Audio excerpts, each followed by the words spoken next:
हम्म। So hello everyone, आप देख रहे हैं जर्नी टू रिटर्न जीरो। और ये है मेरा पहला वीडियो जो कि है प्रोग्रामिंग स्टार्टर पैक। तो अब इस वीडियो के जरिए मैं, चाहे मेरे सीनियर्स हो गए, जूनियर्स हो गए, बैचमेट्स हो गए, पास आउट्स हो गए, जितने भी लोग हैं जिन्हें प्रोग्रामिंग स्टार्ट करनी है, those people who want to learn how to code, तो उनके लिए मैं ये वीडियो लाया हूँ ताकि उन लोगों तक ये वीडियो पहुंच सके, जिससे कि उन्हें पता लगे कि ऐसी क्या-क्या चीज़ें हैं, ऐसी क्या-क्या नॉलेज है जो कि उन्हें होनी चाहिए, उनके पास होनी चाहिए before they actually deep dive into programming. क्योंकि आई वोंट से कि मैं बहुत अच्छा प्रोग्रामर हूँ, मैं खुद भी अभी सीख ही रहा हूँ, लेकिन मैंने कुछ-कुछ गलतियाँ करी हैं, कुछ-कुछ ऐसी चीज़ें हैं जो कि मैं चाहता हूँ कि शायद अगर मैंने पहले से मेरे को पता होती तो शायद मेरे को थोड़ी-सी आसानी और होती। तो वो हाँ, ये वीडियो उसी पर्पज़ से बनाई गई है। And biggest of all, I would से कि ये चैनल भी मैंने इसी पर्पज़ से बनाया है ताकि I don't teach anyone, I learn. और साथ में मेरे साथ में जो भी लोग ये चैनल देखेंगे ताकि उन्हें भी पता लगे, उन्हें भी थोड़ी बहुत चीज़ें सीखने को मिले मेरे साथ में। जर्नी टू रिटर्न जीरो, इस चैनल से मेरा पर्पज़ यही रहेगा कि I act like a study buddy to you guys, ताकि मैं आप लोगों की मदद कर सकूँ और आप लोगों से भी मदद ले सकूँ। हो सकता है आप में से कुछ ऐसे लोग होंगे जो कि मेरी कुछ-कुछ बार की वीडियोज़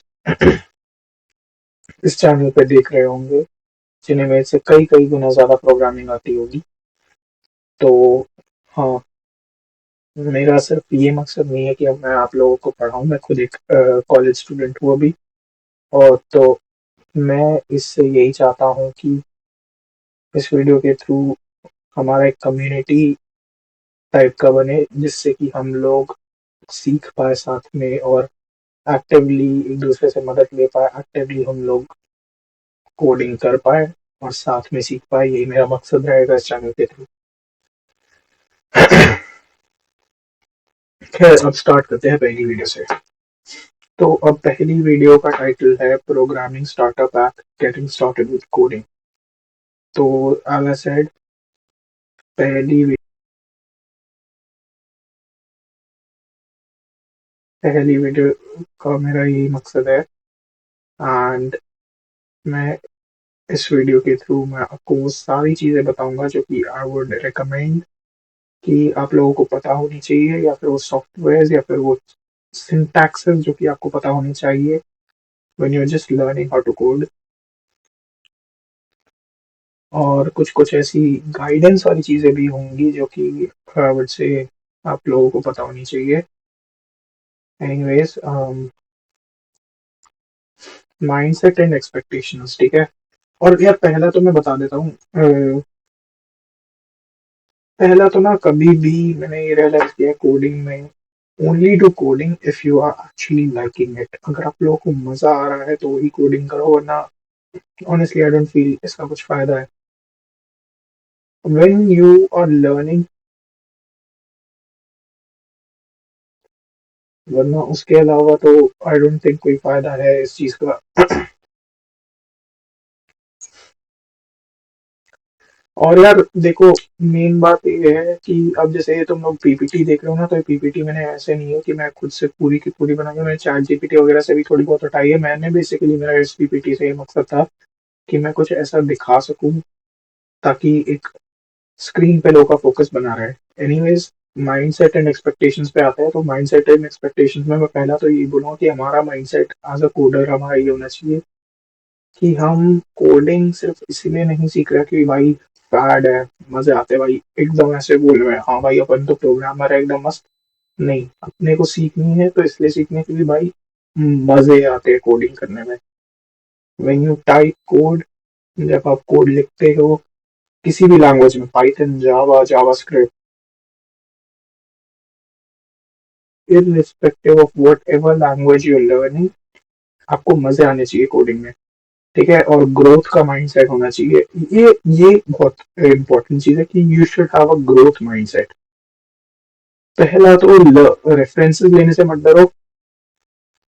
जरूरी नहीं है आपको सारे के सारे सिंटैक्सेस याद आएंगे। एक पॉइंट के बाद ऐसा एक पॉइंट आएगा जब आप कई सारे फ्रेमवर्क्स आपने कर चुके होंगे, तो हो सकता है आपके पास कई कई सिंटैक्सेस आपके दिमाग से निकल जाए। Go to internet, go to Stack Overflow, जाके देख लो। ठीक है, उसके बाद एम्ब्रेस चैलेंजेस। चैलेंजेस में मैं यार यही कहूंगा, सबसे पहला तो ये कि learn how to solve problems. जैसे जैसे आप प्रॉब्लम सॉल्व करोगे ना, वैसे वैसे आप उसमें भी अच्छे होगे। ठीक है, और एक घिसाई की आदत लगती है, जैसे कहते हैं ना, हसलिंग हसलिंग की आदत लगती है जब आप कोडिंग करने बैठते हो और साथ में प्रोग्राम करते हो, प्रॉब्लम सॉल्व करते हो, तो एक घिसाई की आदत बनती है। और यार ये काफी अनस्क्रिप्टेड वीडियो है, मैं ऐसी की ऐसी आई प्लान की मैं ऐसी की ऐसी डाल दूं, तो बीच में कट्स आए, थोड़ी बहुत खांसी आए, टेक्स आए, तो ज्यादा माइंड मत करना, ठीक है।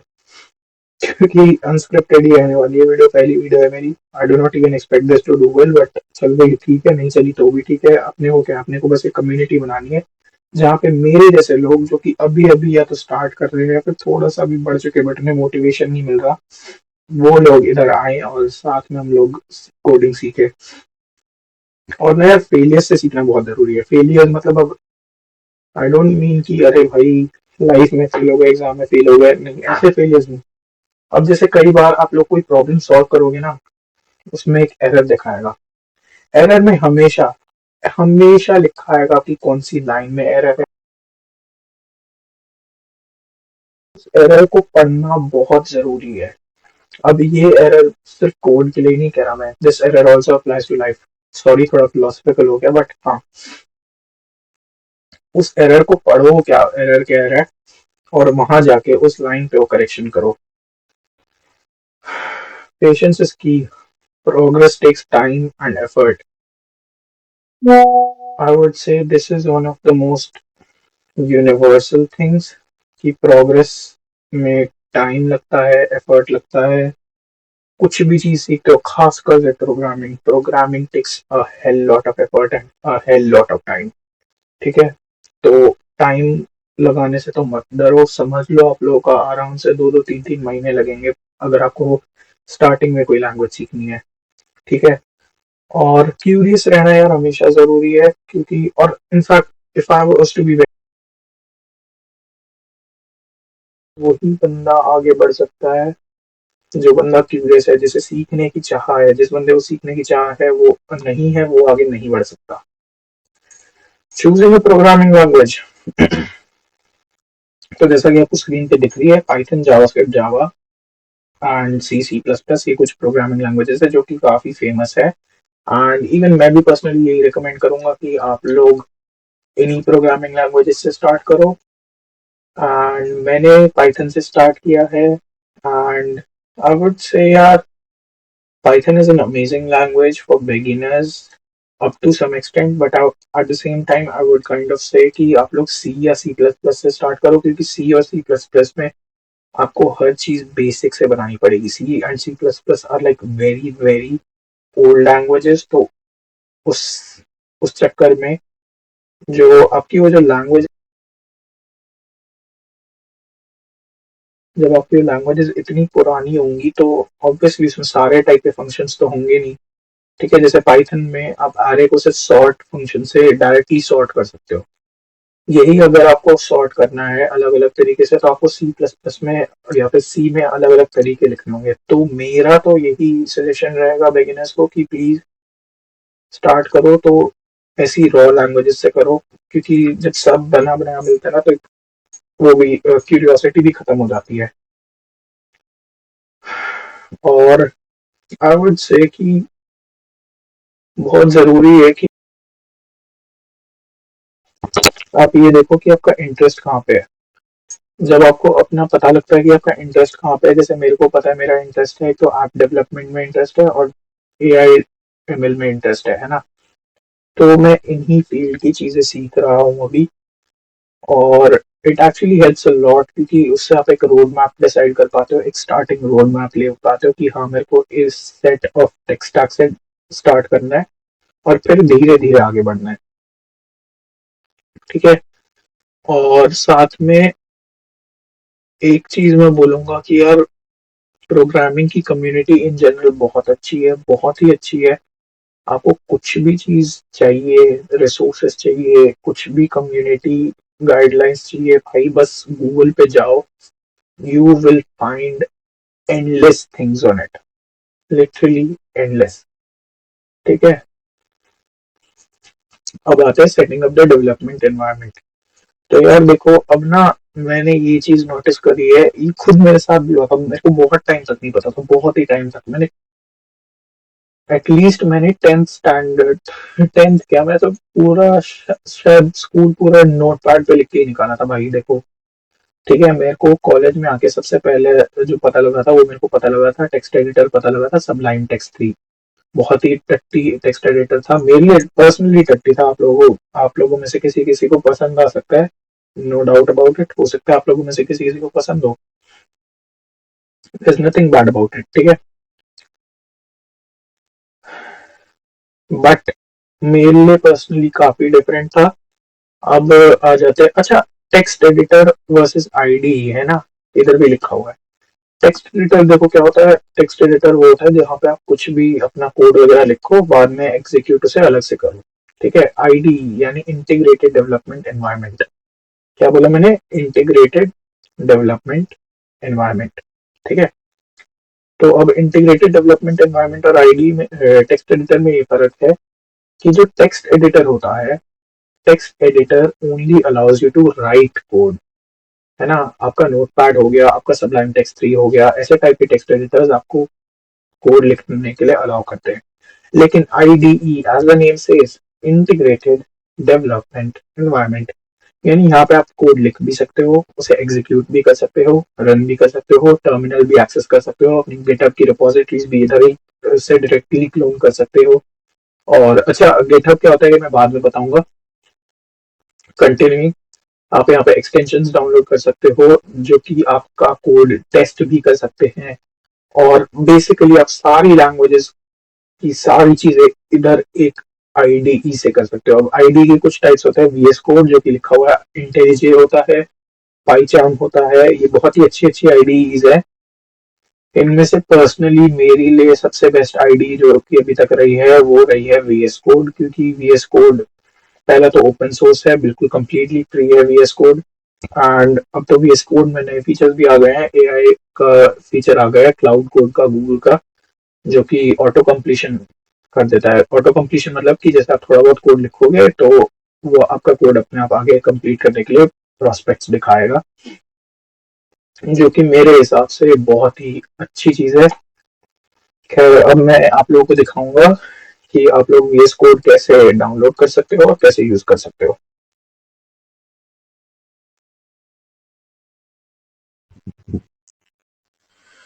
हाँ भैया, देखो अब हम आ गए हैं गूगल क्रोम के टैब पर। ठीक है। अब हम क्या करेंगे, इधर लिखेंगे वीएस कोड डाउनलोड। ठीक है। वीएस कोड डाउनलोड, मैं इधर पहले से जा चुका हूँ। क्यों? क्योंकि मैं काफी पहले से वीएस कोड यूज करता आ रहा हूँ, राइट। तो अब हम सीधा जाते हैं डाउनलोड विजुअल स्टूडियो कोड। इधर दिखा है, अगर आपका मैक है तो ये है। ठीक है। लिनक्स के वो हैं ओएस आपके तो ये है। ठीक है। विंडोज अगर आपका है तो ये है। अच्छा, एक बहुत ही अच्छी बात, इसमें गेट इंटीग्रेटेड है बाय द वे। ठीक है। तो मेरा तो विंडोज 11 है भैया, तो अपन लोग डाउनलोड करेंगे विंडोज 11 के लिए, राइट। तो अब हम ये गए और ये इधर डाउनलोड होना शुरू हो गया। ठीक है।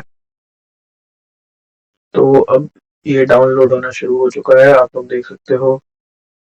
94 MB का वो बचा है, नहीं, 94 MB टोटल है, राइट।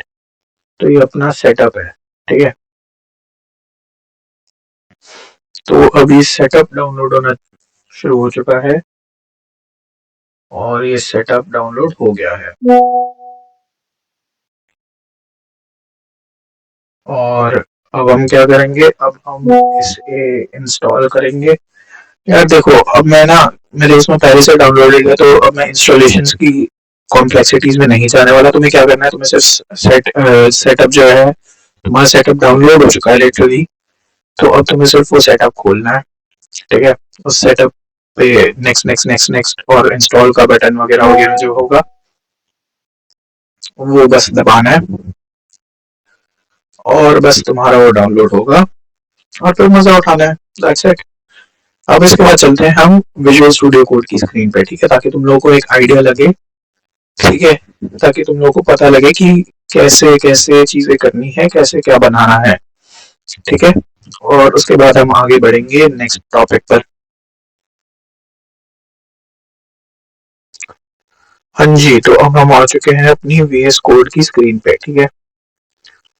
तो अब इस वीएस कोड की स्क्रीन पे हम क्या करेंगे, क्या करेंगे मेरे को भी नहीं पता, मजाक कर रहा हूँ।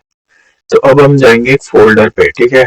तो अब हम फोल्डर खोलेंगे, और ये फोल्डर खोलने के बाद हम एक काम करेंगे, हम बनाएंगे एक नया प्रोजेक्ट बनाएंगे, हम नया एक फोल्डर बनाएंगे, ठीक है। नया फोल्डर हमने बनाया, मान लेते हैं ट्यूटोरियल्स बनाया, ठीक है। ट्यूटोरियल्स हमने बनाया, एक फोल्डर, नया फोल्डर है, बिल्कुल एकदम चमकता हुआ फर्स्ट क्लास। अब इसमें हम क्या करेंगे, हम एक नई फाइल खोल लेंगे, ठीक है, क्योंकि पुरानी फाइल तो हमारे पास है नहीं, है ना।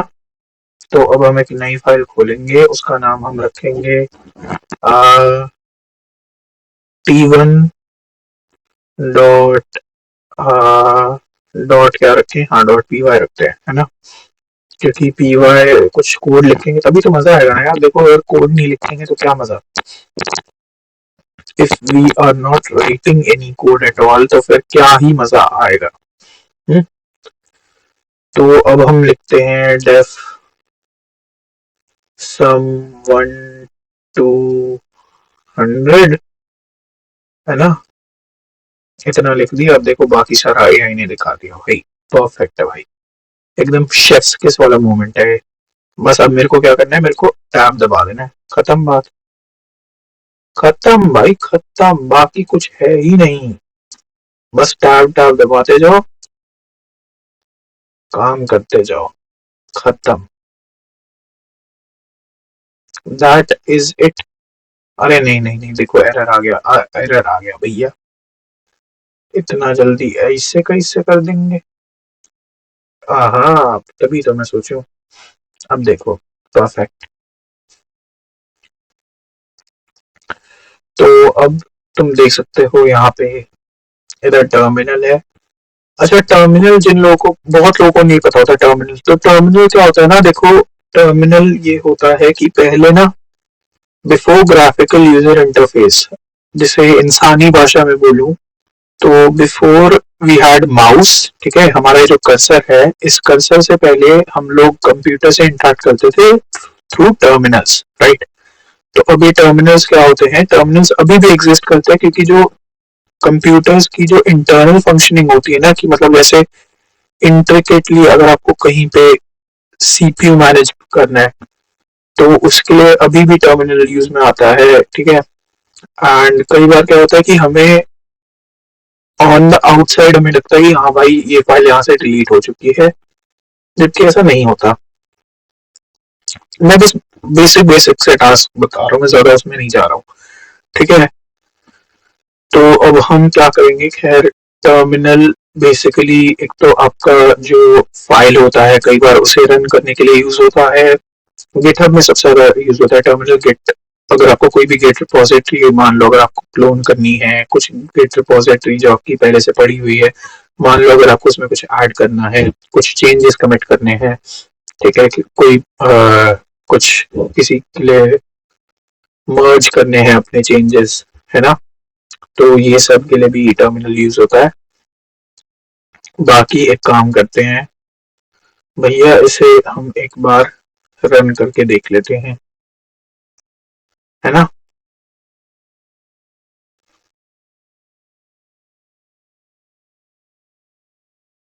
ये क्या हुआ, अच्छा अच्छा अच्छा। ओके, तो गलती हो गई भैया, गलती सबसे हो जाती है, हमसे भी हुई है। तो इस गलती को माफ करें, अपना कचरा साफ करें।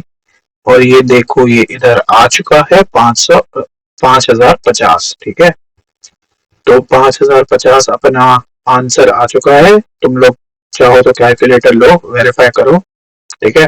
टाइम दे रहा हूँ सबके पास, टाइम है 5050। क्या 5050 ही is the sum, is it the sum of, you know, numbers from 1 to 100?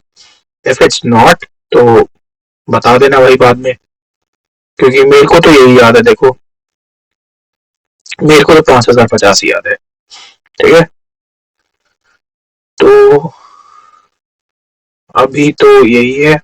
और चलो देखो, ये बेसिक सा एग्जांपल मैंने दे दिया था, ठीक है। अब इसके बाद क्या होता है, ये आता है अपना सर्च एंड रिप्लेस के लिए, ठीक है। ये होता है हमारा कमांड पैलेट। कमांड पैलेट, अब जैसा तुम देख सकते हो, show and run commands, start debugging. मान लो जो तुम्हें जो साइड का पैनल दिख रहा है ना, ठीक है, ये साइड के पैनल में, हर एक पैनल में जाके चीजें ढूंढने की जगह बस तुम यहीं पे ढूंढ सकते हो। कमांड पैलेट का इतना ही काम होता है, ठीक है। बाकी इधर से तुम चीजें सेव कर सकते हो, ठीक है। और मैंने अपने उस पर ऑटो सेव लगा रखा है, तो मेरे को ऐसे एक्सटर्नली सेव करने की जरूरत नहीं है। as soon as you know like I write my work, it gets saved, ठीक है। एंड बाकी और भी चीजें हैं जो कि टू बी वेरी ऑनेस्ट मेरे को खुद कई कई चीजें नहीं पता, क्योंकि भाई मैंने एकदम वीडियो के स्टार्टिंग में ही बोला था। और देखो, ये है अपनी रिपोजिटरी ओपन करने के लिए, या फिर कई बार क्लोन करने के लिए भी होता है, ठीक है। एंड दिस इज हमारा, इसे हम कहते हैं रनिंग एंड डीबग कंसोल। और एक इधर कंसोल तो मतलब बेसिकली यहाँ पे दिखाता है कि क्या कुछ बग्स वगैरह हैं या नहीं है। अगर नहीं बग्स है तो वो बिल्कुल ऐसे ब्लू ब्लू में दिखाएगा, ठीक है। बाकी हमें अगर रन और डीबग करना है साथ में, तो उसके लिए ये रहता है। और बाकी अच्छा, एक्सटेंशंस बहुत ही मेजर, बहुत ही अच्छी, बहुत ही ब्यूटीफुल चीज वीएस कोड की, बहुत ही क्या बोलूं, अमेजिंग चीज जो वीएस कोड की है वो है एक्सटेंशंस, राइट। तो अब एक्सटेंशंस क्या होती है यार, देखो एक्सटेंशन ना बहुत टाइप की होती है, बहुत सारी चीजें होती है, मैं ऐसे कोई एक वो नहीं बता सकता। अब देखो जैसे यूआई थीम्स तक है ना, तो जब यूआई थीम्स तक एक्सटेंशन है, तो यू कैन एक्चुअली इमेजिन कि क्या क्या चीजें एक्सटेंशन हो सकती है। खुद देखो, सी मेक, अगर तुम में से कोई भी ऐसा है जो कि पहले से ही शायद थोड़ा सा भी एक्सपीरियंस्ड है, किसी ने शायद मान लो जैसे उस पर काम किया, क्या था, ओपन पोज ना, right, open pose, open pose use करके काम किया है, तो उसमें सी मेक यूज हुआ था बिल्डिंग के लिए, ठीक है। तो ऐसे टाइप के टूल्स तक अवेलेबल होते हैं एक्सटेंशंस में, ताकि तुम्हें एक्सटर्नली जाके वो ना करना पड़े, है ना। अब जैसे ये देखो, कोड रनर है भाई साहब, अमेजिंग टूल्स होते हैं यहाँ पे, ठीक है।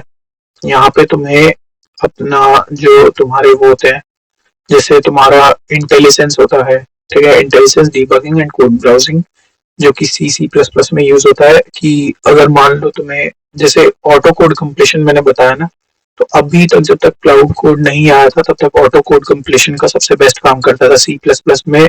ये एक्सटेंशन करता था सबसे बेस्ट काम। Microsoft dot com, sorry, I am so sorry, Microsoft का ऑफिशियल एक्सटेंशन पैक था, है ना। और ऐसे ये सी प्लस, ये यूआई थीम्स थी, यूआई मतलब यूजर इंटरफेस थीम्स। अब कई लोगों को हो सकता है पता हो, कई लोगों को नहीं पता हो, तो मैं बस इसलिए बता रहा हूँ। और बाकी बहुत सारे एक्सटेंशन है यार, देखो मैं ऐसे एक उसमें वो नहीं बता सकता। फ्लटर, जिसको नहीं पता, फ्लटर एक फ्रंट एंड के लिए लैंग्वेज है, जो कि उसने बनाई थी, गूगल ने बनाई थी using dart. And I'm so sorry. I am so horribly sorry. Flutter is not a language. Flutter is not a language. Flutter is a framework. Flutter is a front end framework that is made upon Dart by Google. ठीक है। And देखो GitHub को pilot वगैरह के लिए भी, I am pretty sure बहुत लोगों ने सुना होगा गिटहब को पायलट। है ना। तो गिटहब को पायलट के लिए भी वो है, HTML CSS सपोर्ट है, एंड अपना फेवरेट लाइव सर्वर है भैया।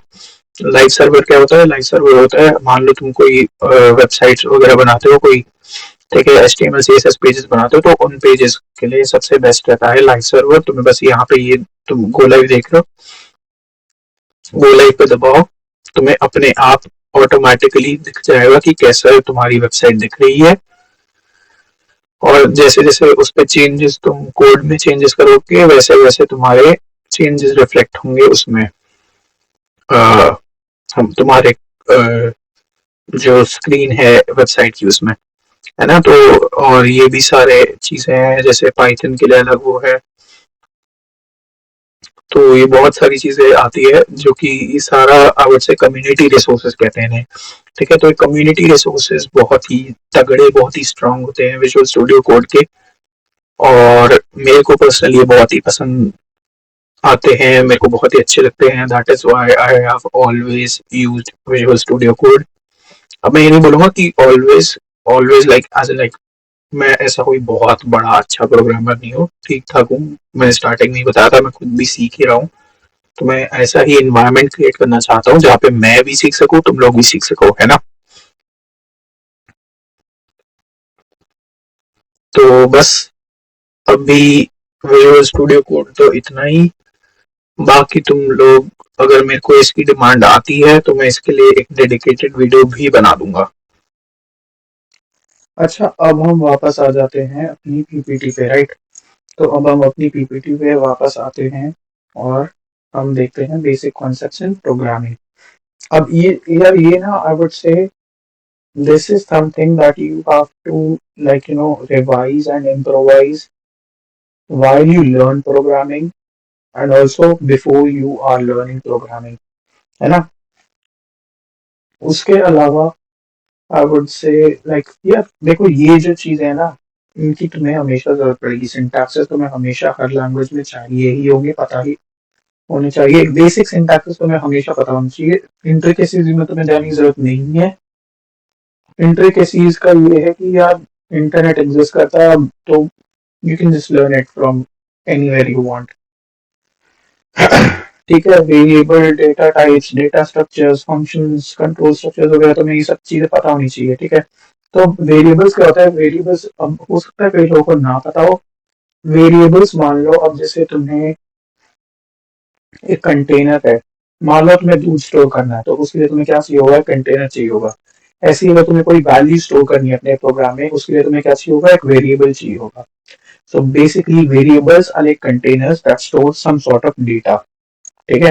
एंड अब डेटा कई अलग अलग प्रकार का हो सकता है, अलग अलग टाइप्स का हो सकता है। अब इस डेटा में क्या होगा? मेन जो डेटा जो हम यूज करते हैं अपने उसमें, मेन डेटा जो हम यूज करते हैं अपनी प्रोग्रामिंग में, वो होते हैं कुछ टाइप के, उन्हें कहते हैं वो डेटा टाइप्स होंगे इंट, फ्लोट, और तुम्हारा एक कैर। कैर मतलब जो तुम्हारे नॉर्मल अल्फाबेटिकल और चीजें होती है, जो कि तुम्हारी इंग्लिश की चीजें होती है। जैसे मान लो कोई वर्ड हो गया, जैसे मान लो हरीश एक नाम हो गया, राइट, तो कैर है। अब उनका फोन नंबर मान लो है, तो वो एक इंट है। अब फ्लोट, फ्लोट क्या होता है? फ्लोट बेसिकली हम बोलते हैं, हम डेसिमल वैल्यूज के लिए बोलते हैं फ्लोट, राइट। और ऐसी इंट हम बोलते हैं, इंट हम बोलते हैं कोई भी नॉर्मल जो हमारा डेटा टाइप होता है, जैसे कि नॉर्मल नहीं, मतलब जो न्यूमेरिकल डेटा टाइप होता है, जिसमें ना कोई फ्रैक्शंस होता, ना कोई रैशनल नंबर्स होता, सिर्फ रैशनल नंबर्स होते हैं, वो भी not decimals, they just whole numbers, and like minus वाले नंबर्स, और जो तुम्हारा जीरो, राइट। तो वो हमारा आता है इंट में। अब डबल क्या होता है? डबल हमारा आता है, ऐसे ही हमारा एक डबल होता है, और ऐसे ही एक दो डेटा टाइप्स और होते हैं। इसके अलावा हम आते हैं कंट्रोल स्ट्रक्चर्स पे। तो कंट्रोल स्ट्रक्चर्स क्या होता है? कंट्रोल स्ट्रक्चर बेसिकली हमारा कोई भी प्रोग्राम है तो उसका एक सीक्वेंशियल फ्लो डिफाइन करते हैं, ठीक है। लाइक आपका प्रोग्राम कैसे रन करेगा, ठीक है। तो अब यार I would say control structures ना, up to some extent control structures are also a part of writing algorithms. Algorithms क्या होता है? कोई भी जो कोई भी प्रॉब्लम हुई तो उस प्रॉब्लम को सॉल्व करने का एक स्टेप वाइज अप्रोच को हम एल्गोरिदम कहते हैं। बहुत सिंपल सी बात है, किसी ने अगर मान लो ये रूबिक्स क्यूब भी सॉल्व कर रखा है तो वो लोग हमेशा एक वर्ड यूज करते हैं एल्गोरिदम, है ना। तो एल्गोरिदम सबको पता ही होगा, ठीक है, मैंने बता दिया जस्ट इन केस, ठीक है। और कंट्रोल स्ट्रक्चर्स क्या होता है? कंट्रोल स्ट्रक्चर्स इज बेसिकली, जैसे अगर तुम नॉर्मल प्रोग्राम लिखोगे जिसमें ना तुम कोई लूप्स डालोगे, ना तुम कोई फंक्शंस डालोगे, ना तुम कोई इटरेशंस डालोगे, ना कोई तुम इफ देन एल्स के वो चलाओगे, तो उसे हम बोलेंगे सीक्वेंशियल कंट्रोल। सीक्वेंशियल उसमें क्या होगा कि वो जैसे कि जैसे लिखा हुआ लाइन बाय लाइन वो मतलब एग्जीक्यूट होता जाएगा, ठीक है। और दूसरा आता है दूसरे में क्या होता है, हमारे जो लूप्स होते हैं, ठीक है, जैसे कि तुम्हारे इफ देन एल्स हो गया, और फिर तुम्हारे फॉर और व्हाइल के जो लूप्स हो गए, और तुम्हारी इटरेशंस हो गई, ये क्या करती है, ये हमेशा तुम्हें ऐसे टारगेट लाइन पे भेजेंगी कि मान लो अगर x है, x की वैल्यू ये है, if x value is equal to this then do this और गो टू दिस, या फिर else go to that other thing, ठीक है। तो ये हमारे कुछ हो गए। और अब उससे फंक्शंस, अब फंक्शंस क्या होते हैं, तुम्हारी मैथमेटिकल फंक्शन से डिफरेंट है, but at the same time अब उससे थोड़ी सी सिमिलैरिटी है। फंक्शंस इन द सेंस कि मान लो अगर तुम्हें कोई फंक्शन ऐसा लिखना है जिसमें तुम चाहते हो कि कोई ऐसा फंक्शन तुम लिखना चाहते हो, नहीं अब नॉट से फंक्शन, अब से कोड, तुम कोई ऐसा कोड लिखना चाहते हो जो कि तुम्हारी 1 से लेके 100 तक वैल्यूज प्रिंट करे, है ना। तो अभी हमने पहले विजुअल स्टूडियो कोड में यही किसी का फंक्शन लिखा था, तुमने देखा होगा, मैंने उसके लिए वैल्यूज नहीं लिखी, है ना। तो अगर तुम चाहते हो कोई ऐसा फंक्शन हो जो कि 1 से 100 तक वैल्यूज प्रिंट करे, तो हम उसे बोलेंगे कि, तो हम बार बार प्रिंट 1 to 100 तो नहीं लिखेंगे ना यार, वो हमारे लिए बहुत कम्बरसम हो जाएगा, है ना। तो हम उसके लिए बनाते हैं फंक्शन जिसमें हम डालते हैं if else loop. If else loop तो चलो बात की बात है, वो क्या तुम्हें पता होना ही चाहिए, बट हाँ हम उसमें डालते हैं इफ एल्स लूप इस फंक्शन के अंदर, और फिर हम उसे रन करते हैं। अब मान लो मेरे को अलग अलग 10 अलग अलग जगहों पे मेरे को 1 to 100 नंबर प्रिंट कराने हैं, तो मैं बार बार 1 to 100 नहीं लिखूंगा, मैं सिर्फ एक बार एक फंक्शन में लिखूंगा और फिर उसी फंक्शन को बार बार कॉल करता रहूंगा अलग जगहों पे। अच्छा हाँ, ये भी तुम्हें एक चीज पता होनी चाहिए कि फंक्शंस को कॉल किया जाता है, राइट। फंक्शंस आर कॉल्ड, कि मान लो एक बार तुमने एक फंक्शन डिक्लेयर कर दिया, डिक्लेयर करना मतलब कि उसे जो कंप्यूटर है उसे बता दिया कि ये एक फंक्शन है, और इस फंक्शन का ये फंक्शनिंग है, कि मतलब ये करता है। उसके बाद उस फंक्शन को हम यूज करने के लिए कहते हैं कि हम उस फंक्शन को कॉल कर रहे हैं। Understanding algorithms and logic, right. तो यार ये देखो, ये चीजें तुम्हें पता ही होनी चाहिए, नहीं भी पता है तो आई वुड से कि तुम लोग पढ़ लो, ठीक है। और YouTube पे बहुत सारे ऐसे सोर्सेज है जो कि ये सारी चीजें पढ़ाते हैं। अगर बाय चांस मेरे को एक अच्छा रिस्पॉन्स मिलता है इस चीज पे, तो may be I would also dive into things like teaching DSA and design and analysis of algorithms वगैरह, क्योंकि ये सब बहुत इंपॉर्टेंट चीजें हैं मेरे पर्सपेक्टिव से, specially if you want to do competitive programming, ठीक है। तो इसमें क्या होता है कि एल्गोरिथम, जैसा कि मैंने पहले ही बता दिया था, उसके अलावा आई वुड से कि अगर तुम्हें सच में सीखना है तो प्रैक्टिस करो। प्रैक्टिस में आई वुड से लीड कोड, ठीक है, लीड कोड और कोड शेफ और हैकर रैंक, ऐसे जो सोर्सेज है बहुत अच्छे सोर्सेज है ऐसे टाइप के क्वेश्चंस प्रैक्टिस करने के लिए, स्पेशली लीड कोड। और हाँ, कोड फोर्सेज भी काफी अच्छा है, तो तुम चाहो तो उन जगहों पे जा सकते हो, ठीक है। You can go to these places, you can practice, practice makes perfect, practice makes man perfect, कुछ ऐसी ही सेम थी ना, राइट। हाँ तो खैर, कमिंग बैक, ठीक है, एल्गोरिथम्स। अब एल्गोरिथम्स के साथ बेसिकली होता है कि तुम्हें, हाँ अब मुझसे तुम्हें एक और चीज पता होनी चाहिए, complexity. Complexity is a very very important thing. क्यों? क्योंकि ये सिर्फ तुम्हें थ्योरेटिकली मदद नहीं करेगा। There is a thing called optimisation of code. Optimisation of code में होता है कि ऑप्टिमाइजेशन ऑफ कोड में basically what you do is, you basically make your code shorter, ताकि जो सीपीयू है उसे कम लाइन ऑफ कोड रन करनी पड़े, ठीक है। एलओसी, लाइन ऑफ कोड, ठीक है। तो कम लाइन ऑफ कोड जब वो रन करेगा तो वो फास्टर रन करेगा उसे। जब कोई भी चीज फास्टर रन होगी तो उसका आउटपुट भी फास्ट निकलेगा। जितना फास्ट आउटपुट निकलता है हम उस चीज को उतना ही फास्ट मानते हैं, उतना ही अच्छा मानते हैं, right. Fast is the new good, right. तभी तभी यही कारण है कि जेप्टो और लाइक ऐसी डिलीवरी प्लेटफॉर्म्स चल रहे हैं, क्योंकि बहुत जल्दी फास्ट डिलीवरी करते हैं ना। तो ऐसी जो चीज फास्ट चलती है वो चीज अच्छी होती है, राइट। तो खैर, अब कॉम्प्लेक्सिटी में क्या होता है, कॉम्प्लेक्सिटी होती है दो टाइप की, time complexity and space complexity. Time complexity होती है कि तुम्हारा जो प्रोग्राम है वो कितने टाइम में रन करेगा। ऐसी स्पेस कॉम्प्लेक्सिटी होती है कि तुम्हारा जो प्रोग्राम है वो कितने स्पेस में रन करेगा।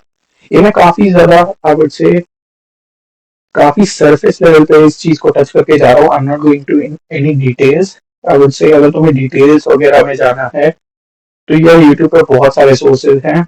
अगर तुम्हें एल्गोरिथम्स वगैरह के बारे में पढ़ना है तो just go on YouTube and type data structures and algorithms, ठीक है। मैं बस तुम्हें इतना समझा रहा हूँ कि ये सारी चीजें तुम्हें पता होनी चाहिए before you deep dive into the field of coding.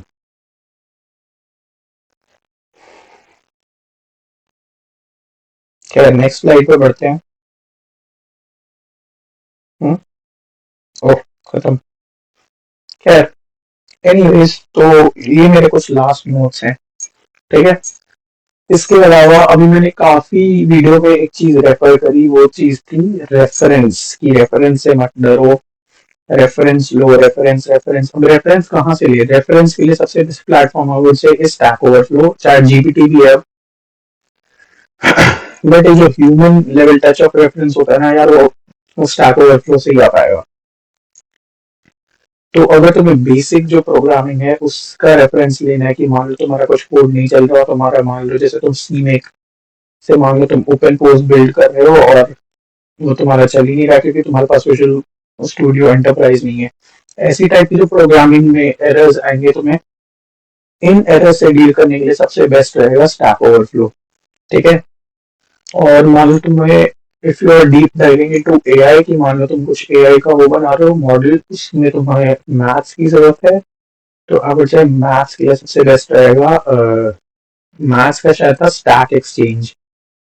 Stack exchange था या फिर वुल्फ्राम अल्फा था, ठीक है। तो ये कुछ बहुत अच्छे अच्छे रेफरेंशियल सोर्सेज है। इसके अलावा जैसा कि मैंने पहले बोला, चैट जीपीटी भी है, बहुत ही अच्छा सोर्स है,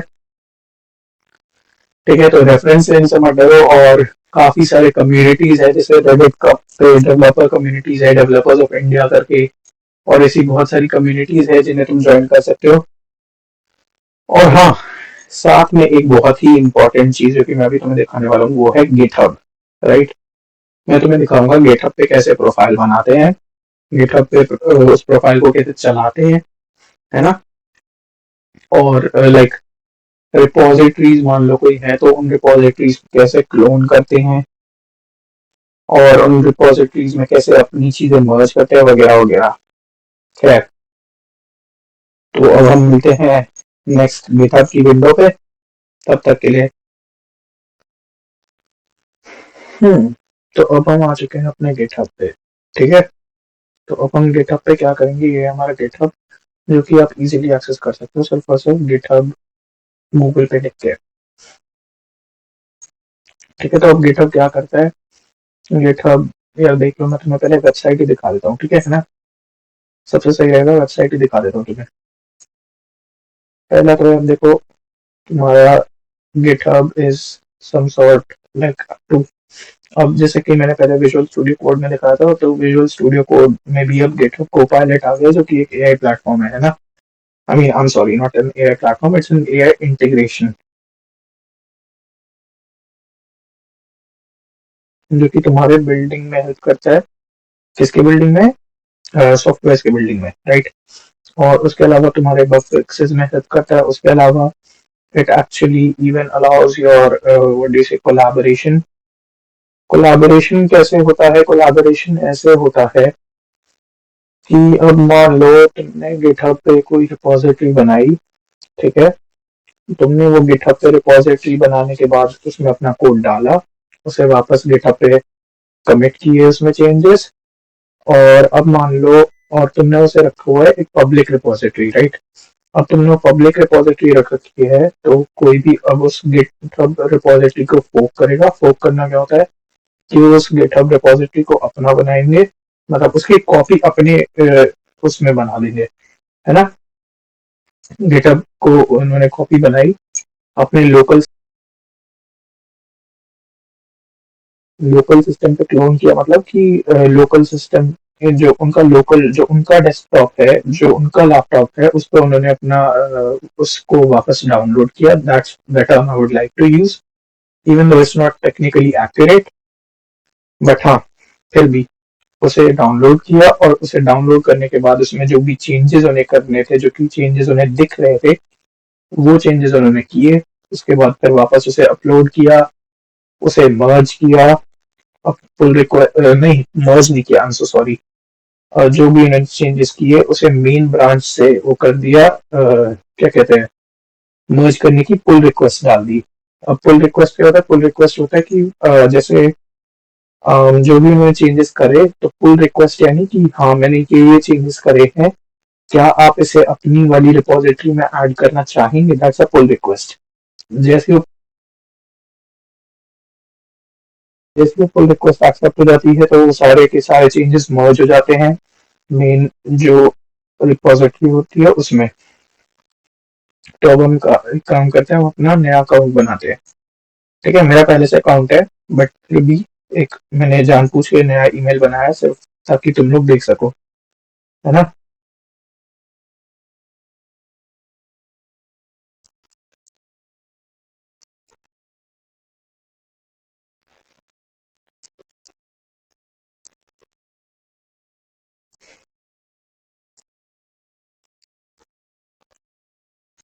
तो ये मैंने एक पासवर्ड भी रख दिया है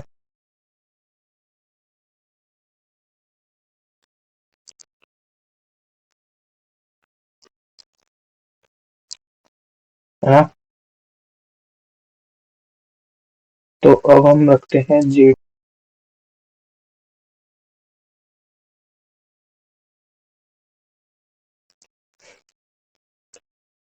जर्नी TR01। ठीक है, और ये हमारा अकाउंट बनने वाला है ऑलमोस्ट। अब बस एक कैप्चा और क्लियर करना है।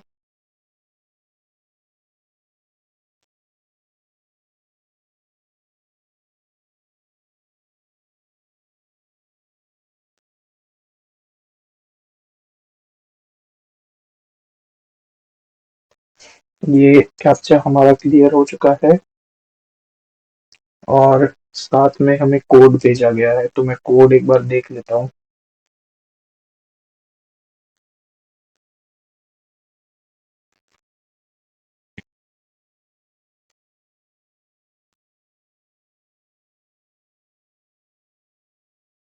तो कोड हमारा भेज दिया गया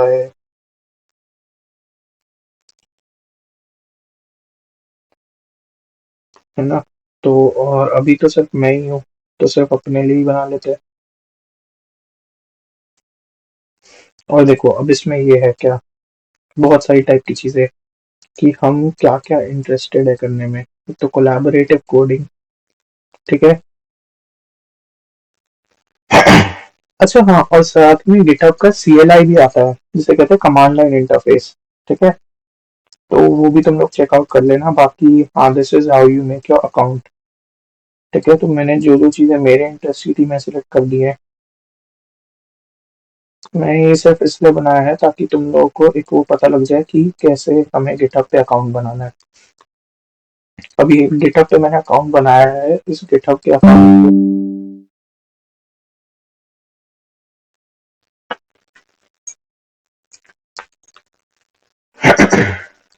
तो एक गिटहब का अकाउंट जो मैंने बना लिया है, अब इस गिटहब के अकाउंट पे ये है मेरा गिटहब अकाउंट, है ना?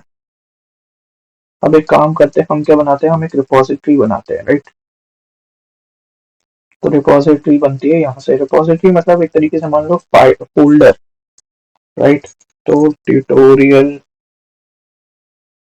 फोल्डर बना लेते हैं, राइट।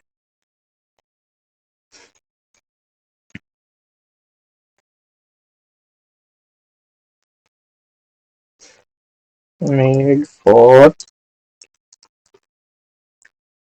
यूट्यूब।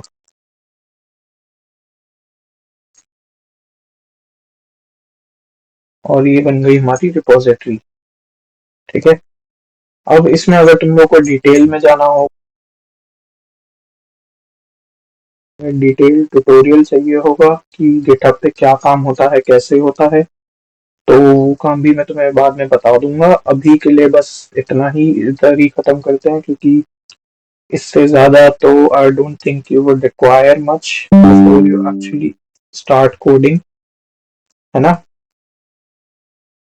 तो अभी के लिए तो इतना ही समझ लेते हैं। बाकी कोई भी हेल्प होगी तो मैं यहीं पे रहूंगा। और बाकी आई वुड से कि बस इतना ही, यही चीजें तुम्हें याद रखनी होगी, यही कुछ पॉइंट्स है जो कि तुम्हें याद करने होंगे, याद रखने होंगे, as you know when you just start out to code, है ना। तो बाकी तो आई वुड से अब मैं इस वीडियो को खत्म करना चाहूंगा एक छोटी सी से, इस छोटी सी सेइंग का आई वुड से everyone should remember this saying. It's called वही बनेगा सर्वश्रेष्ठ इस ब्रह्मांड में, वही बनेगा सर्वश्रेष्ठ इस ब्रह्मांड में, आग लगी होगी जिसकी। ठीक है। अब बाकी आगे समझ जाओ। बहुत समझदार लोग होंगे जो कि इस चैनल को देख रहे होंगे।